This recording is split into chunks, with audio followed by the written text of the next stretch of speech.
આજે આપણે ભેળની રેસીપી બનાવવાના છીએ અને તમે ભેળ તો ઘણીવાર ખાધી હશે, પણ તમે ભેળ મમરાની ખાધી હશે.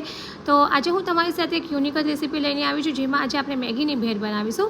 તો એના માટે મેં અત્યારે ગેસ ઉપર એક કઢાઈ લીધી છે. ત્યાર પછી આપણે તેમાં 1 ચમચી ઓઇલ એડ કરીશું. ત્યાર પછી જે મેગી છે એ એડ કરીશું અને 2 થી 3 મિનિટ માટે મેગીને આપણે ક્રિસ્પી એટલે કે બ્રાઉન રંગની થાય ત્યાં સુધી આપણે એને શેકી લઈશું, એટલે કે એને કલર ચેન્જ થાય ત્યાં સુધી આપણે એને શેકી લઈશું.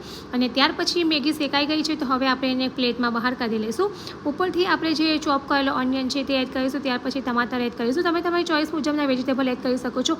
કાકડી પણ એડ કરી શકો છો, કેરી પણ એડ કરી શકો છો. ત્યાર પછી હવે ઉપરથી આપણે ગ્રીન મરચાં છે જેના સમાયેલા એ એડ કરીશું. ત્યાર પછી અહીંયા અમે ફ્રાય કરેલા જે સિંગદાણા છે એ એડ કરીશું. ત્યાર પછી ટોમેટો કેચઅપ એડ કરીશું. ત્યાર પછી શેઝવાન સોસ એડ કરીશું, જેનાથી આ જે ભેળ છે એનો ટેસ્ટ ખૂબ જ સરસ આવશે. ત્યાર પછી ઉપરથી થોડું સોલ્ટ એડ કરીશું અને જે મેગીનો મસાલો છે તે એડ કરીશું. અને ત્યાર પછી ભેળને થોડી ચટપટી બનાવવા માટે અહીંયા અમે લીંબુનો રસ એડ કર્યો છે. ત્યાર પછી થોડી કોથમીર એડ કરીશું અને લાસ્ટમાં ઝીણી સેવ એડ કરીશું. તો ફ્રેન્ડ્સ, ખૂબ જ સરસ આ ભેળ લાગે છે ટેસ્ટમાં. તો તમે એકવાર જરૂરથી ટ્રાય કરજો અને કમેન્ટમાં મને જણાવજો કે તમને મારી આ રેસીપી કેવી લાગી છે.